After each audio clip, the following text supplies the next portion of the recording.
Thank you for joining us for today's Casco Bay Coastal Academy. The topic is Inland Habitat Conservation for Climate Resilience. This workshop is following on the heels of a similar workshop last month that was targeted at coastal communities. This one is for inland communities. We're glad you're here. As you can see, we're recording today's webinar, and we will share that link in a follow-up email with some other resources. So for those of you who don't know and are new to this series, Casco Bay Coastal Academy is a quarterly workshop series. It's aimed at primarily municipal board members, municipal staff, community leaders, but we get plenty of other folks joining us as well. And it's about building the knowledge base of critical coastal and watershed issues. Our next workshop after this one will be in the fall, and I'd like to invite you all to share with us the topics and challenges that you're facing in your communities right now, and any ideas for topics or speakers that we can host for the next workshop. So today's webinar is organized by 3 hosts. I'll introduce myself and then turn it over to the others. My name is Victoria Boundy. I'm with Casco Bay Estuary Partnership. We are part of an EPA-funded National Estuary Program, and we are based at the University of Southern Maine.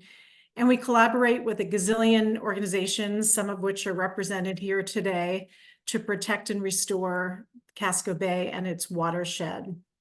I'm also joined by, I guess we'll start with you, Gabe McPhail. Thanks, Victoria. Hi, everyone. Gabe McPhail. I collaborate with Victoria on a number of things. I'm one of the regional coordinators for the Community Resilience Partnership. R1CC is our acronym, Region 1 Coordinator Collaborative.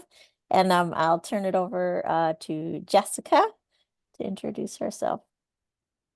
Hi, everyone. I'm Jessica Brunicini. I'm a coastal resilience specialist with the Casco Bay Estuary Partnership and Maine Sea Grant, and I am helping with this series. My role typically focuses on helping to build capacity around supporting communities as they respond to the impacts of sea level rise. Happy to have you all today. Thank you, Jessica and Gabe. It wouldn't be a Zoom workshop without some reminders. We've all forgotten to mute ourselves. I invite you to put your name and affiliation and introduce yourself in the chat. And both of the presenters today will be pausing throughout their presentations to invite questions, but you're welcome to come off mute at that time, or you can put your questions in the chat. We'll also have time at the end of the program.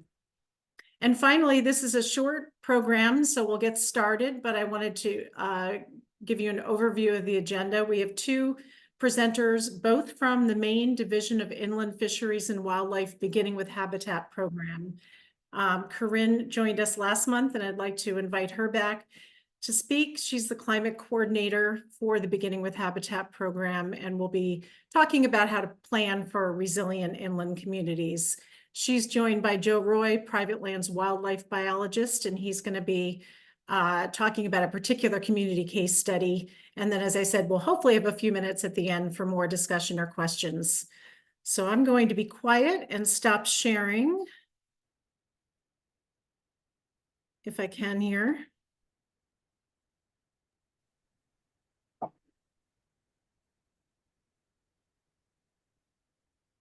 Sorry.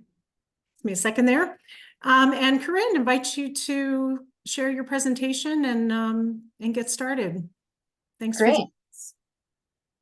Thank you, Victoria. So I'm going to see if I can get this pulled up. And is everybody seeing my slides?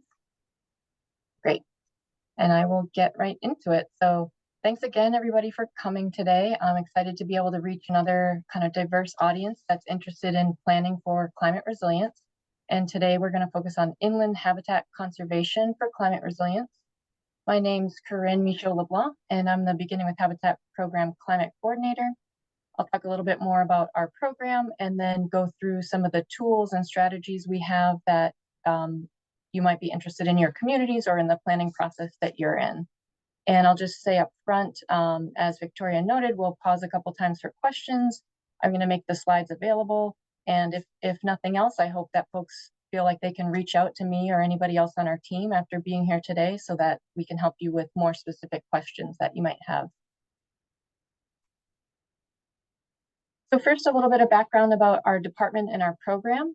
The Beginning with Habitat program is housed at the Maine Department of Inland Fisheries and Wildlife, and among our responsibilities as an agency are the protection and management of Maine's inland fisheries and wildlife, the habitats that support those species, and helping to secure access to the outdoors for hunting, fishing, trapping, and wildlife-oriented recreation. While we as staff are housed at IFNW, the Beginning with Habitat program is a partnership of many other state agencies, federal agencies, and nonprofit organizations that all work together to collect and share natural resources data and facilitate conservation planning at various scales from local to statewide. I think it's been helpful to kind of frame the talk today in the context of the planning roadmap, and probably everybody here today is somewhere in this process, or maybe just getting started, or maybe working on many at once. So I've framed out some of the basic steps here, and not all planning processes are going to be linear, but begin with some community identified need for a plan, which could be a climate action plan, comprehensive plan. Maybe it's an update of a plan, or it's a new need or a new implementation, and so there's a committee that needs to be formed. I would say I think today's talk is on the step of information gathering. So once you've identified a planning need, there's going to be a lot of data that needs to be gathered, maps, input and technical assistance from experts, presentation like today. So I'll be focusing a little bit on tools that you can use and strategies and examples that go into that information gathering stage. And that's typically followed by a lot of community input, which is something that helps to make plans a real living document and get a lot of buy-in and implementation in the community. So that can take a lot of various forms like public meetings, surveys, visioning, prioritization of what the community wants to work on and finds, valuable or vulnerable in their community. And then followed by a completed plan, which probably takes a lot of drafting and revision. And I want to highlight here a couple of things that can make a plan really effective are to have very specific actions that are tied to a timeline and identify responsible parties for completing those tasks. So again, you have a real roadmap to getting that work done after you've put all this planning and prioritization into a document. And then finally, implementation and funding. This is where you're going to get those actions going on the ground and seek funding for specific actions. And seeking funding really benefits from having an identified plan and a prioritization. And so that's another way that a strong plan can help you get some things done on the ground in your community. And that can be through things like the Community Resilience Partnership and other recurring funding sources in the state, like the Maine Infrastructure Adaptation Fund. So once you've kind of gone through this planning process, you have all of the data and kind of momentum in the community to then seek the funding for those projects. And I've also highlighted here some steps that we at Beginning with Habitat can help with, whether it's information or technical assistance or review of draft chapters. We have different experts here in-house, and we're happy to help with any of these steps. So I'm going to talk mostly about maybe that information stage today and tools, and then Joe is going to follow up with some more community stories and talk about how you can work through the rest of the pipeline a little bit. So Beginning with Habitat is a public resource focusing on promoting habitat conservation by providing up-to-date wildlife and plant habitat information for use in these various conservation planning processes. And just to give a little more overview, we have a lot of spatial data, technical assistance, and information like sample libraries of ordinances and plans. That's all available on our website. Our typical users are municipalities, landowners, and land trusts, but we, again, as I mentioned, work at all scales and with all kinds of partners. So we're happy to help you wherever you're at or connect you with somebody that can help you with your questions. And for folks who might have tuned in last week, we talked a lot about map 1 and 2. These are some of our kind of core print and digital maps that we serve up in our program, and I'm going to talk a bit today about map 1 and map 3. So more about those later. And if you haven't visited our website in a while, you can also find all of that information that you're used to online in an interactive map viewer, as well as PDF versions of those typical print maps and a lot of kind of customizable options on our website, and can contact us from there as well. So after that program overview, I'm going to shift into thinking about how climate change is impacting our communities and habitats. And I'm going to try and start with a little bit of audience participation. I know if people feel comfortable, or if it's a not so much participation, I'll throw the answers up there or some ideas up there. But what are some observed and expected effects of climate change that you have either heard about or even more so been experiencing in your communities? So I'll just give it a minute here, see what folks are thinking about and seeing in their local areas.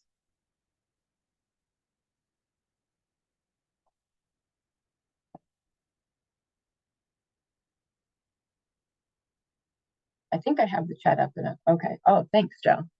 Increased storm frequency and intensity, great. Invasive pathogens and pests, frequent and intense rain, flooding, drought, wildfire.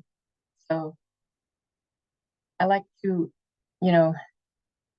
just hear a sample of what people are noticing in their own backyard. And I also think it's a good kind of jumping off point for discussion that we all are kind of noticing impacts of climate change in our own areas, and we're noticing different impacts depending on where we are.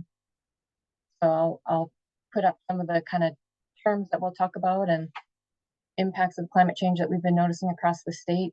Things like warming temperatures, which in the presentation a couple weeks ago, we were focusing a lot on sea level rise and marsh migration, but maybe what we're noticing for inland communities is a little bit different, which are things like warmer winters, ice outs happening sooner. We're getting changing precipitation patterns, which causes a lot of flooding, and also as heavier precipitation in some part of the year, droughts another part of the year, or rain during times that would normally be snow. And warming waters, which is an impact that I'm going to talk about kind of a case study on later as well. So thanks everybody for your input on that. As we can see by the variety of answers across different communities and audience members today, climate change doesn't affect the whole landscape equally.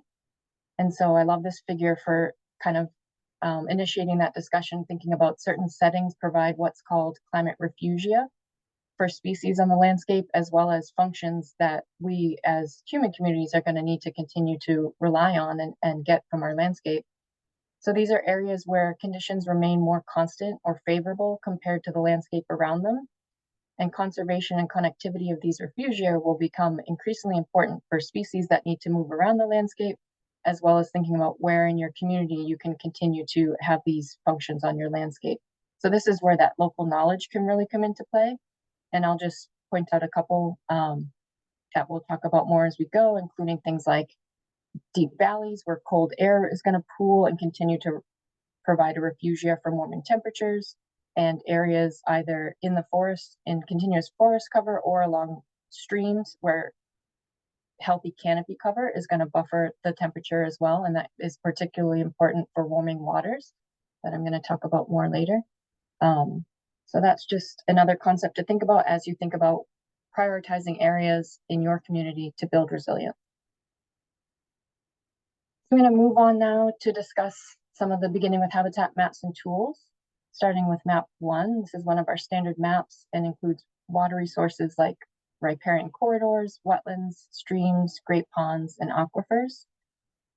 Another kind of concept I like to point out is that many of these resources span municipal boundaries and can benefit from coordinated conservation planning between municipalities or at more of a regional scale, which helps resilience along like that whole aquatic system. Potential community actions related to the features on this map include expanding shoreland zoning beyond state minimums, so identifying areas in your town where maybe smaller wetlands or streams are not receiving the same level of resource protection as major waterways, and increasing protections on those areas can help treat runoff and past extreme precipitation events and help with areas of the community that might flood, It's also going to filter and filter that water and recharge aquifers. So thinking about different areas in your community that could benefit from increased protections is something that this map can really facilitate.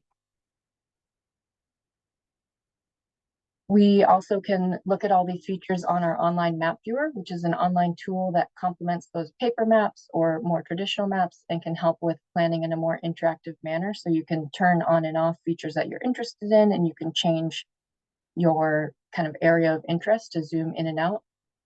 And as an example, just to talk through this resource, and I have the web links down below for the different online tools that I'll talk about.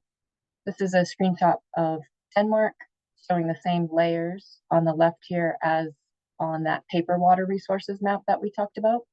And so when you're on the online version, you can turn on and off the layers you're interested in. You can toggle over to the legend that's going to give you context for what those different layers are, and also either describe recommended actions or link you right to more information about how to facilitate planning and strategies around those features. And you can also click on any feature on the map and figure out what that feature is and look at what else it's connected to, and again, get directly connected to more information. That's the first online tool I wanted to touch on. And another online tool that we host is the Maine Stream Habitat Viewer, which can help resiliency planning efforts by identifying barriers to aquatic connectivity, as well as information about priority areas for certain species or habitats of interest. And this is important for both the health of the habitat and the aquatic species that we're interested in at departments like ours or the Department of Marine Resources, but also addressing aquatic barriers such as undersized culverts is a key strategy for improving habitat quality and connectivity of aquatic species, as well as increasing that community resilience to flooding and being able to deal with those heavy rainstorms and addressing infrastructure resilience in the community. The layout of this tool is similar to the Bathing with Habitat online viewer. So I'm just going to point through a couple other screenshots here. Again, you can turn on different layers that you're interested in on the left. So you can look at overlays of where priority areas of the state are for different species. And you can also get information about every mapped stream crossing in your area of interest. And this uses a kind of stoplight model of green if there's no barrier to aquatic connectivity and water passage, orange is a potential barrier, and red is a current barrier to both aquatic organism passage, as well as being able to handle the volume of precipitation that we see in the current conditions that we're experiencing. So this can be a really helpful planning tool, and it's complementary to those other resources we looked at. So after you identified maybe species or habitats of interest, you can also look at priority areas in the town that are key for improving that flooding resilience. And you have all the information right at your fingertips to prioritize crossings in your town and plug that right into applications to things like the Community Resilience Partnership or other funding opportunities that come up. This is a real type of project that lends itself to like shovel ready planning and getting funding for those projects and making things happen on the ground. So this is one of the slides where I will pause for a minute. I've talked a lot about a couple different maps and tools and kind of data sources, but we also want to make sure to emphasize and draw a line straight from the data and maps to actually thinking about different levels of action that you could take in your community, such as changing local standards to go beyond statutory minimums of shoreland zoning and increase those buffers through mechanisms like ordinances and zoning. Also identifying key places in your town that you could address undersized culverts and improve aquatic connectivity and increase infrastructure resiliency and flooding resiliency. Stream smart crossing design is another strategy that we promote where you're taking into account building in more natural conditions when you upgrade that crossing to be more agreeable to different types of aquatic and terrestrial organisms that might need to use that crossing for passage. And DOT and Maine Audubon have great resources available on that guidance. So I will pause here and see if there's any questions so far, or if anybody wants to come off mute.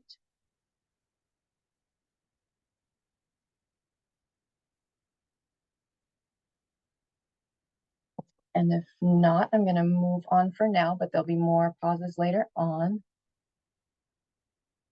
So this is where I try and move away from some of the kind of data and maps and kind of make it more of a story that people can really identify with, of how warming waters is impacting something that you can really kind of put your hands on or wrap your mind around, and bring some context to why we care about all these different actions that we're talking about. So I'm going to spend some time talking about eastern brook trout and how they're impacted by warming waters.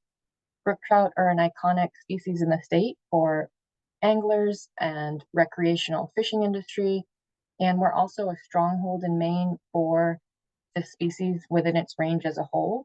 So Maine has a lot of clean forested streams and that contiguous forest cover, not a lot of pollution. And so even before you kind of bring climate change into the mix, Maine's landscape is a stronghold for this species that depends on cool, shaded forest streams and high dissolved oxygen content. And so again, we're kind of starting from a great place with having that habitat in Maine. And this species has all but blinked out in a lot of the rest of their range because of a variety of stressors. So things like pollution, habitat fragmentation, loss of habitat, and then adding into that now warming waters, increasing droughts. And this is a species that just, it can do okay, but it's going to be getting repeatedly stressed out if there's a lot of warm water conditions or low water and they can't connect to areas where they can travel to someplace that stays cooler. And when any one of those things they might be able to survive, you start kind of piling on some of those stressors together, and the species is not going to be doing that great. For instance, you know, if it's warm temperatures, which stresses them out, and then heavy precipitation events flush a lot of pollutants into the stream, they're getting kind of doubly impacted or even exponentially impacted in some cases by those different stressors. So that's a little bit of a bad story of how brook trout are getting impacted by climate change impacts. And this map is maybe looking like a little bit of a bad story too, but I hope people can see my cursor. When we think about the positive news here is that up in Maine, we have really the best habitat. So due to all those kind of variety of factors that we talked about, this species is getting stressed out or lost from a lot of other parts of its range. But here in Maine, we have what we could think of as those climate refugia. So we have these deep valleys and this continuous forest cover and areas that still have a lot of good snowpack that put that cold spring runoff into the system. And so in Maine, we really have an opportunity to keep the species healthy and keep the conditions favorable well into the future.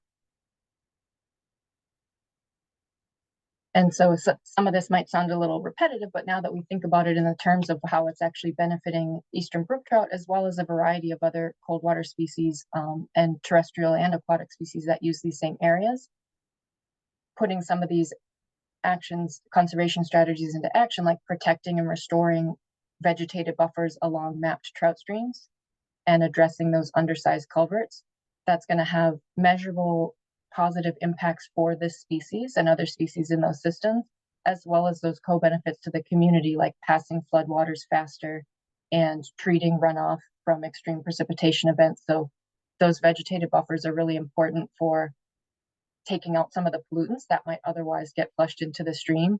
And then those upsized culverts are going to be better at passing water right down the system, as opposed to maybe those problem infrastructure areas in town. So it's kind of a win-win, and hopefully there's kind of something in it for everybody when we can get some of these conservation actions happening on the ground.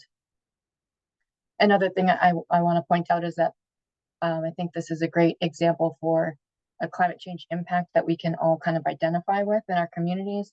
And there's also a range of actions from voluntary to policy to kind of shovel ready that towns can think about what's the right level for them.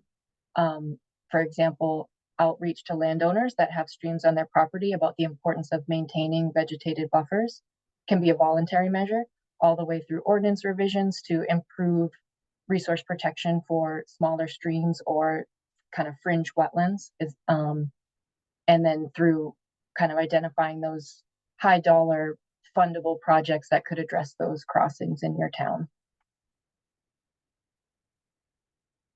I guess that was another point to stop, but I'm going to keep rolling because I don't see any hands up or questions in the chat. And I'm going to talk a little bit about our undeveloped habitat blocks and focus areas and conservation planning that comes together on what we call our map 3, which is undeveloped habitat blocks, connectors, and conserved lands. So in the print version or the online version, what you're seeing here are colored parcels of land that are in some type of conservation status. And then the undeveloped blocks piece is showing contiguous undeveloped habitat blocks. If it's more than 100 acres, it's got an acreage label on there, and likely connections between those blocks.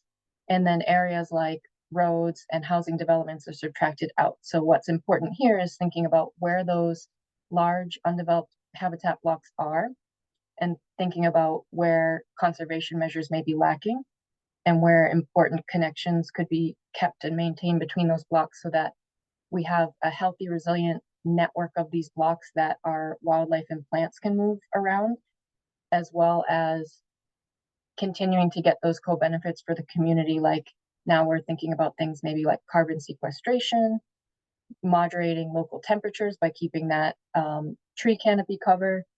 And let me just make sure I'm not, these are also can be important towards communities or state level strategies that have identified targets like conserving 30% of the state's lands by 2030 and achieving carbon neutrality by 2045. So those again are strategies from the state climate action plan, or maybe that some local communities have adopted. And this is a suite of layers and information that can help you with planning towards some of those targets.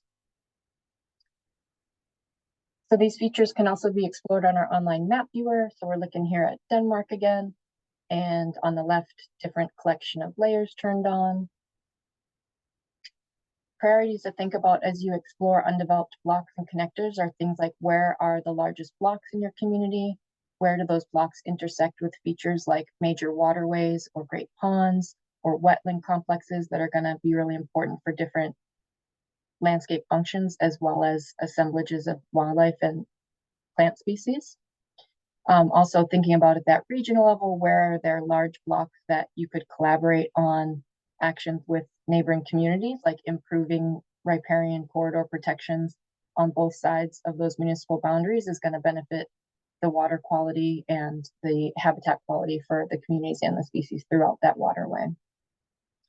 Potential community actions that can be facilitated by discussing features on this map are things like identifying priority areas for new conserved lands acquisitions, identifying through open space planning where priority areas of the town may be for future conservation actions, or thinking about how to craft or update town ordinances for things like subdivision or commercial development, so that you're clustering development and balancing that maybe housing development and commercial development with maintaining those important large habitat blocks through things like requiring clustered development or wildlife passage through development of a certain size. And so those are, again, sort of a variety of actions from voluntary to ordinances to strategic acquisitions and conservation projects on the ground that you can think about in your community based on these features. So again, you can get data in the legend. You can also overlay currently conserved areas and our beginning with habitat focus areas. So those can help to kind of put different lenses on prioritizing where in your community you want to focus on conservation actions. Putting that into a couple little digestible takeaways. Those are some of the strategies that you can take in your community. And again, these strategies in particular, I think, lend themselves to some funding opportunities like the Community Resilience Partnership. So you can get open space planning funded through the Community Resilience Partnership.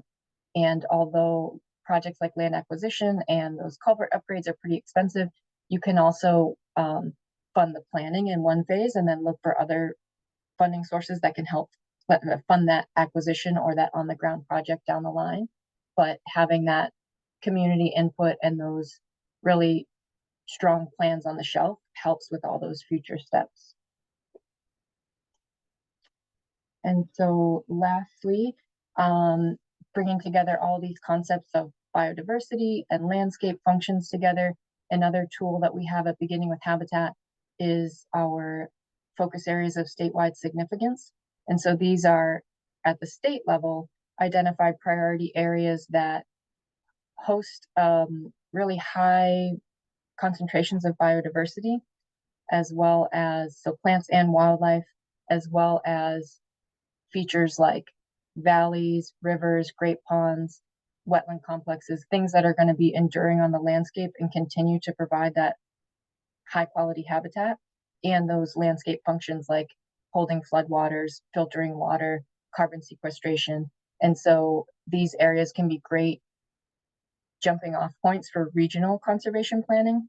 And we also like to point out that even if your town doesn't host part of a Beginning with Habitat focus area, you likely have large undeveloped habitat blocks that could connect to a focus area, or you might be kind of on a pathway between two focus areas. So these same climate smart conservation strategies can be employed at a local level to the benefit of those statewide actions as well. Corinne, you've got about 2 more minutes. Okay, I think that's my last slide. Okay, so this is just a little bit of a summary slide. Another thing I like to point out, so folks have probably, if you've never interacted with Beginning with Habitat, I hope that you've got an idea today of what we can help with and some of the strategies that we recommend. And even if you have worked with us in the past, I like to point out that we've been, so this program's been around for about 20 years, and now it is a lot about kind of climate resiliency and maybe some different ways of, different buzzwords or ways of thinking about things, but these are the same strategies that we've been promoting and putting into practice in Maine for a long time now. And so we know that these type of actions are effective. And now there's even more reasons to, more benefits to the community when you think about employing these techniques to the benefit of climate change mitigation and adaptation. So I think that is my last slide. This QR code will take you right to our website, and I'm going to pass it over to Joe shortly to talk about how Durham put some of these tools and strategies into play in his town. And feel free to reach out anytime to me, or I can put you in touch with somebody else on the team if you have questions that they would be better suited for. So I think we'll have more time at the end. I'm going to pass it over to Joe now, and we'll take it from there. All righty. Thanks for that great presentation, Corinne. Lots of really good information and definitely pertinent during these times of changing climate to take some of these strategies into consideration. For those of you who don't know, my name's Joe Roy. I'm the private lands wildlife biologist with the Maine Department of Inland Fisheries and Wildlife. I was just quickly scrolling through the list of attendees and I see a couple names I recognize. So hi, Michael. Hi, Kevin. Nice to see you two here, and as well as many others. Today, just kind of building off of what Corinne talked about, I wanted to share some experiences we had in Durham, the town that I live in, going through this process of incorporating Beginning with Habitat data into our town's comprehensive plan, and then into our decisions making around resource protection realignment that the comprehensive plan had recommended. And so, Corinne, you can go to the next slide. I don't think I have control. There we go. So yeah, in 2018, Durham underwent a renewal of its comprehensive plan. And in that process, the town reached out to the Beginning with Habitat program to get all the applicable data layers pertaining to species of greatest conservation need and important habitats types in our community, and all the up-to-date maps that we had available. And from that, Durham received the data from the Beginning with Habitat program and came up with some goals around resource protection, which include some of the things that Corinne just spoke about. So the town of Durham thought it would be important to consider more resource protection around the floodplains, obviously areas that are subject to mandatory shoreline zoning, buffers around perennial streams, buffers and wetlands of 10 acres or more, and some buffers around those moderate and high value inland wading bird and waterfowl habitat, as well as co-occurrence model features of 6 or more. And to kind of go off of what Corinne was just pointing out, a lot of the standards around protection of perennial streams fall on really large streams, and sometimes the buffers might be as small as 75 feet on smaller water bodies. But Durham took the approach of protecting all perennial streams with at least a 100-foot buffer, not just to capture, in addition to all the floodplain protections, just to kind of take into consideration these changing storm patterns, higher levels of precipitation, a lot more runoff. In our community, there's a handful of known stream crossings that are known. Like if it's a big storm, it's just going to flood this road. Just be prepared. And it used to happen once every few years and started happening pretty much annually the last few years. So it was a really good way to incorporate some of that really important information. Today, I also just wanted to share a little bit with you all as how that process worked for us and things we learned from it, and how things we would do the same, things we might do differently. And so one thing that was really helpful in the town of Durham was that this work was spearheaded by a conservation commission in the town at the request of our planning board. And even though there are only certain requirements around meetings that have to be had with the public, the Conservation Commission took on extra meetings to just do outreach and education on this material. So that was one thing that was really important, is making sure that even before you were talking about the merits of the decisions that people would have to make at the town meeting when they vote, we gave folks the opportunity to come and meet together and just ask questions and get presentations on this material and explanations for why it was included. So members that were part of the comprehensive plan committee were able to come and make comments and share their insight. And then members from our community who are very familiar with these resources were able to answer questions and share some of the findings with the community and the reasoning behind why we were considering putting these sorts of things into resource protection, or considering strategies around these sorts of resources. So we found that it was really great strategy to work with members of the community to get their feedback on their experiences and share their stories about why they might find these sorts of protections important. And as well, it created just a space for people to ask these questions that were really needed and to be asked.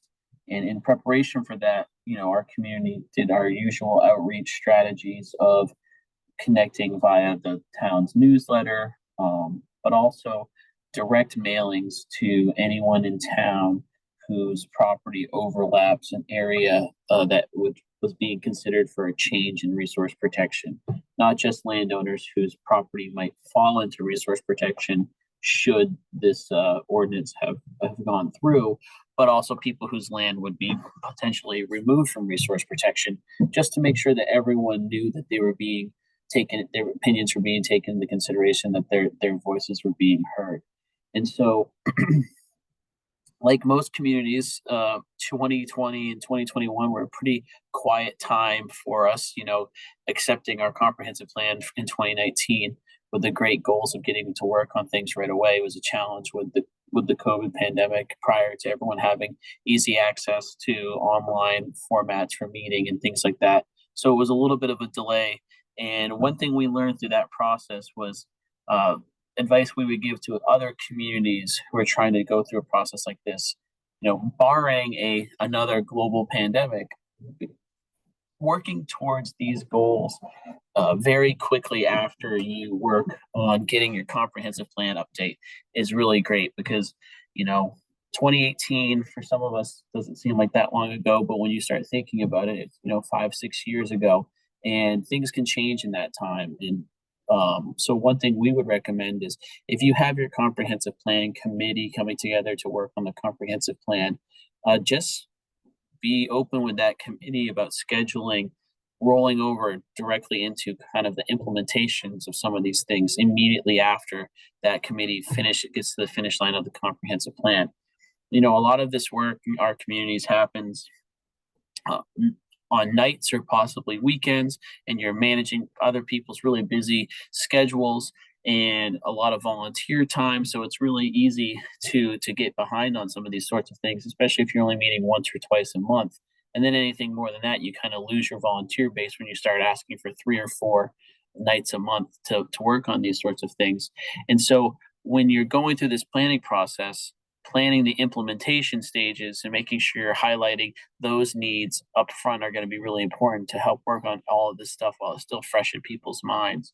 And the other thing we learned is that, just to get to the point where you can kind of communicate effectively about some of these proposed changes and some of the important factors that you're taking into consideration, it takes a lot of time and effort on the volunteer parts on these boards and committees to get up to speed on and understand the information themselves. So if you're coming out of a comprehensive planning process where you've already done all that and you've got many people in your community who are up to speed or familiar, just leveraging those people's experience as you roll into the next process can really help save a lot of time and a lot of effort.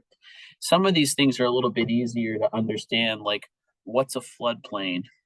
There's easy ways to quantify what a floodplain is, but then also understanding that floodplain maps can change over time. So building in some time frames on yourselves where you're saying, hey, we're going to be protecting our floodplains, and that's a data-driven decision, but we understand that things change. So do we want to reevaluate every 5 years to see if there's a new FEMA floodplain map or anything like that? The other thing too is looking at, when you start explaining things like inland wading bird and waterfowl habitat, those are things that are a little bit harder to understand. And so making sure that you're communicating that it's not every wetland is classified as inland wading bird or waterfowl habitat, and not all are the same values, but here's what they are, here's why they're important, and really empowering the landowners who are the owners of the property that these overlap to participate in this process, to share their experiences as well. Because, when you get your data package and you do your comprehensive plan, something might be classified as a high value inland wading bird and waterfowl habitat, but some change could have taken place from the time that you got that data to now, where maybe there's a shifting function there. A lot of these resources might be flooded beaver dams, and if there was a storm that took out the beaver dam and then removed that inundated area, and now that's more of just a regular stream channel, it might be worth contacting IF&W to say, hey, can you give us a reevaluation of this inland wading bird or waterfowl habitat, because we're considering taking a very serious step of putting a resource protection designation on this, which removes the landowner's ability to do some practices on their property, and just acknowledging that that's a very serious step to take, and that you want to make sure that in some of these instances you might be reaching out to us a second or a third time if something's feeling really large or something's feeling very specific, and you want to get more additional information, or just even requesting feedback based off of the lived experience of the people in your community who are reporting about what they're seeing on their land as well. So those are kind of some of the big tips I would give you all based off of the experience that I had in my town. And I think that using that information, you can really help set yourselves up for success, and to really build upon some of the great points that Corinne made, and really capture your town's values. A lot of towns here in Maine have a really strong rural characteristic that they want to maintain, and looking at things like our farmlands and our forests and our wildlife habitat are really important to those communities. And by going through a process like this and being really communicative and creating these open spaces for folks to communicate back and forth, you can really get a lot of buy-in and realize that while you might, all have a different reason for wanting to conserve or protect a certain resource, it's still a shared value that you have, even if you're coming at it from a hunting access versus a climate resiliency versus enjoying a green space type of framework. So lots of really great ways to find overlapping shared values there. I can talk on this subject for like another day and a half. I won't bore everyone with that, but I am happy with Corinne's help to answer any sort of questions folks might have about anything that I've said at this point, or anything that Corinne has said at this point as well. And I know we're a little bit ahead of schedule here, so hopefully there's more questions from this great group. Thanks so much, Joe and Corinne. And I just want to invite folks, yeah, feel free to just come off of mute. Any questions or comments or things that you're working on that you want to discuss and get any tips or advice on. Now would be a great time. We've got some really good expertise here in the room, and I just encourage you to feel free to come off of mute. Or if anyone has any experience in this that they want to share with us as well. Corinne and I work in this space a lot, but we find that the groups we present to often can teach us just as much, if not more, as what we can teach. So if you have anything to share too, we'd love to hear that as well.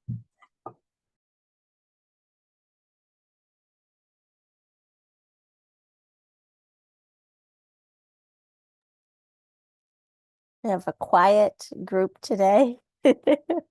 We'll give folks just another minute. If you want to put something in the chat, that's great. We'll be looking for that. Or if you just want to come off of mute, that's also more than welcome. And I would also say that some of us are far more comfortable speaking up and talking on camera or putting messages in groups than others. So if folks have questions that they just aren't super comfortable asking directly here, you can also email Corinne and I at any time, and we can get back to you one-on-one. Go ahead, Kevin. So, and it's not very big picture, just more kind of nuts and bolts, but working as a consultant, I sometimes get calls about someone who's been, I mean, I got a call from Durham about being in the resource protection zone. Some people are pleased about that and others are not, of course, because it can remove your ability to do certain things on a property. So how is that typically handled? And has there been cases where people have been removed from a resource protection zone if by looking closer at a property it's deemed not, or does that not occur? I'm all for it. I mean, of course, they do great things when you have a zone around, let's say, excellent wetlands that can't be developed, but it always causes a stir amongst at least a few people. Yeah, I can hop in and provide a little answer to that, or I can let you handle it, Corinne, whichever you would prefer. You can go ahead, Joe, and if I have anything to add, I will. Perfect. Yeah, so one thing that we think is really important when folks are making their comprehensive plan and their resource protection planning based off of our data is creating those defined lines in their written land use as to what is considered resource protection and why. And then that way, if there is concerns that someone is included into resource protection based off of certain criteria and they want to challenge that, they can say, I'm challenging it, this mapping classification based off of what the written design there is. So perfect example, maps aren't perfect. You have to do municipal planning at a certain scale, understanding that like even your property maps that you see at a municipal level, likely, there's some fluctuations there. And so perfect example being, if your goal is to establish a 100-foot buffer along all perennial streams, and someone's now map is showing that their property is in resource protection, but they're saying, hey, I want to challenge that because the map is showing up right on my property line. But when you actually come to my property and you find that the stream's off my property, and really I'm 110 feet from the ordinary high water mark. So this shouldn't be classified as me. So that's where that can empower if someone has a consultant or someone brings that information to the appeals board and says, hey, I'm going to appeal this decision, that can be removed. And I've seen that happen in the town of Durham as well. And that's why the map is an important component, but also the written decision as to why that is being included in those criteria are important as well. And so that just makes sure that everyone understands that the intent is to protect this resource within X amount of feet. But if that resource truly isn't there, then you can say, all right, that's not there. We need to adjust our map. Think of it as kind of like your national wetlands inventory maps. we've all gone out into those wetlands and been able to find significant adjustments that you can make adding or subtracting there. So does that answer your question, Kevin? Yeah, actually very well. Sometimes, because as a consultant, sometimes people try to get you into these complicated municipal matters, and sometimes it's worth, sometimes, you know, people have a good point, and sometimes it's just a battle. But it is good advice to say, listen, you might, if you think so, have someone take a closer look, and you know, you could always hang some wetland flags and GPS align and be able to demonstrate that maybe something is or is not off the map. But before doing it, clearly state that I might not find what what exactly you're looking for. You know, in some cases, it is going to be that the resource protection zone is, or probably in most cases, is in fact justified. Yeah. Thanks, Kevin. I see, Tom, you have your hand up. Yeah, interesting or potential an interesting question, and it's an opinion question. How do you feel, what do you think about this new LD 2003 and how it's going to impact the resources? In particular, in our community, we're a stormwater community. We have an impaired water body. We have a combined sewer system. We have a little bit of all the old things. And if lots are continued to be developed with an additional structure or two based on how everyone's reading, at least down here, the LD 203, what impact is that going to result in long term, and how is it going to affect everything that you folks have been doing? And I'm certainly an advocate for reasonable, affordable housing, but I don't know that the rules really considered all sorts of things, and including traffic. But I'll get off a soapbox because that's not really my intent. It was just what your opinion, what your anticipated issues might be moving forward with that rule. Thanks. Thanks for that question. I'll jump in with a few thoughts, and I think it's a good prompt for me to say that both of these questions are great questions, Kevin's question and Tom, and kind of frame a little bit of how beginning with habitat can help or where we fit in those planning processes. So something like the local implementation of LD 2003 or resource protection zoning, there's state level regulations that apply, but there's local control over the ordinance or the measures that are taken in the town. And so we're kind of in the middle there. We're providing data and helping to facilitate understanding the resources that are on the ground to help the towns implement those regulations and make those local decisions. So that plays into both whether a town undertakes more stringent resource protection zoning, and we're providing that planning data, and we can help with updated maps. And it also plays into discussions around LD 2003. So the goals of, you know, there's an important need for increasing housing in the state, and there's also some great kind of schools of thought on the best way to do that.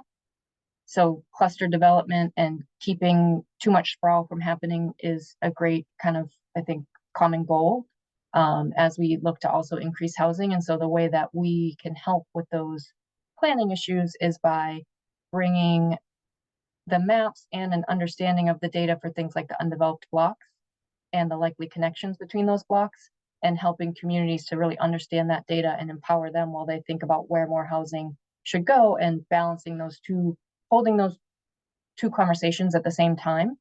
Instead of, you know, that's something that we would promote, bringing these natural resources and conservation goals into the picture while you figure out where more housing can go, instead of considering both of those things as separate. So I think that's my best kind of thoughts on how our technical assistance and our data can help come to the table as LD 2003 is implemented.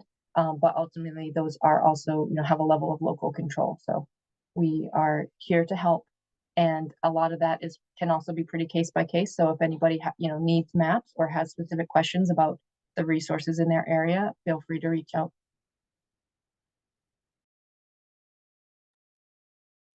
Thank you so much. Thanks for the question, Tom, and thanks, Corinne, for the follow-up. We're just about at time, so unless there's a short burning question, I'll just pause for a second in case there is one. No, I Tom? think I would just say as a follow-up that I agree with what Corinne said. Although it's got to be supported by local ordinance, or else codes and planning and other local agencies won't go there. So I think that's an iterative process in coming up with what's going to work best for everybody. And I'm not sure that under this environment, whether that's going to be real easy. But it is what it is, and we'll have to move forward and adjust the best we can, I think. Thanks, Tom. Appreciate your sharing your thoughts. Well, I think we're gonna wrap it up since we're just about at 1 o'clock, and I want to thank Corinne and Joe again for being here and sharing a lot of great information. I really appreciated the overview that the program can offer, and Joe, thanks for the case study, the community example, some great tips and advice through that process as well. Thank you. So we will be following up. You'll get an email from Victoria with the recording and the slide deck and the contact information for Joe and Corinne if you want to follow up, if you think of something afterward. And I would say, unless anyone has anything else, we can close it out. Okay. Well, thank you all so much. Thank you, Victoria. Thank you, Corinne and Joe. Thanks, everyone.